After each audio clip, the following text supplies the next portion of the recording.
Pesisir Selatan adalah salah satu kabupaten terbesar di Provinsi Sumatera Barat,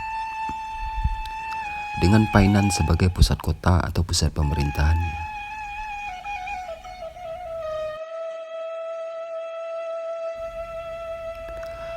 Letak yang geografis dan kaya sumber daya alamnya, tentu saja pesisir selatan menjadi jalur dagang terbesar di zaman dulu.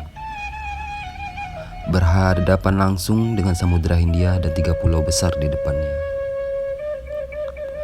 Dimulai dari Lunang Silaut hingga berbatasan langsung dengan Kota Padang sebagai ibu kota Sumatera Barat.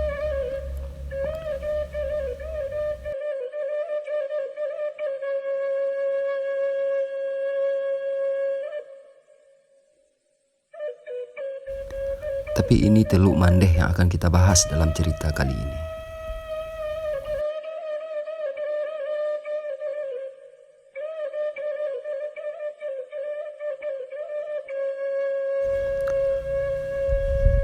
Cerita berawal dari pelabuhan kapal di Painan.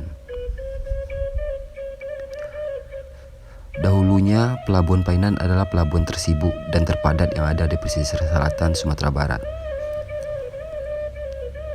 Pada awal Mei 1662, VOC atau Belanda menduduki Pulau Cingkua, menjadikan pulau kecil itu sebagai jangkar untuk menduduki Kota Padang.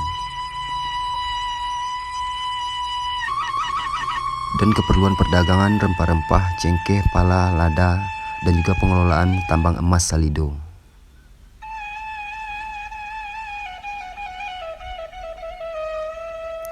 Pelabuhan Painan menjadi basis Belanda dan lalu lalang kapal perdagangan antar samudra.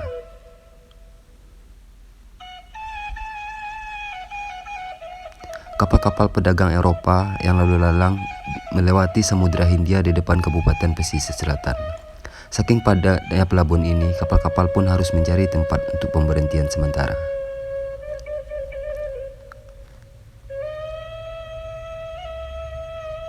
Mereka mencari teluk-teluk kosong yang aman dari gelombang untuk pemberhentian kapal-kapal mereka.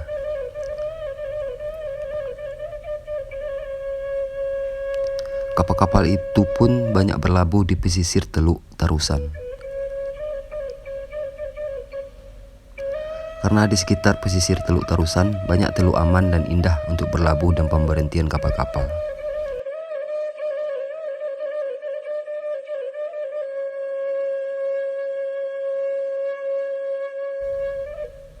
Dan Teluk Mandeh adalah salah satu teluk tempat pemberhentian favorit bagi kapal-kapal waktu itu. Karena selain teluk ini sangat indah, aman jika badai atau gelombang. Pemandangan dan keelokan teluk ini yang membuat para nahkoda kapal betah di teluk ini.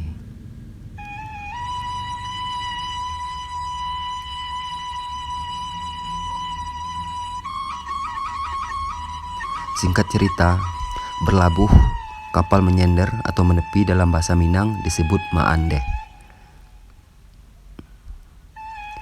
Maandeh, begitu warga sekitar menyebutnya untuk kapal yang berlabuh atau menyender di teluk ini.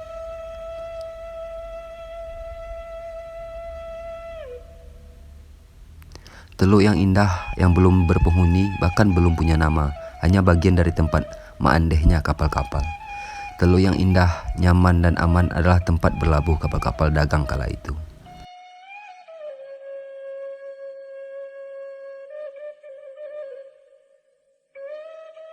Dari penyebutan-penyebutan itulah, teluk ini hanya dinamai Teluk Maandeh atau berlabuh. Perkembangan zaman, percampuran logat dan bahasa hingga nama teluk ini yang dulu Teluk Maandeh berubah menjadi Teluk Mandeh. Begitulah masyarakat menyebutnya sekarang, Mandeh. Itu pendapat atau cerita kedua dari asal-usul nama Teluk Mandeh. Sengaja saya persingkat agar lebih mudah dipahami. Banyak cerita yang tersebar di masyarakat tentang sejarah nama Teluk Mandeh ini. Tapi itu bukan alasan untuk memperdebatkan, hanya perlu mengetahui dan menghargai sejarah dari nenek moyang kita. Mempelajari dan menghargai sejarah adalah salah satu cara menghormati perjuangan nenek moyang kita. Mandeh selalu menyimpan sebuah kisah, cerita, dan keindahan alam yang akan bisa dibagi bagi siapa saja yang ingin menggalinya. Jaga Mandeh, lestarikan alamnya.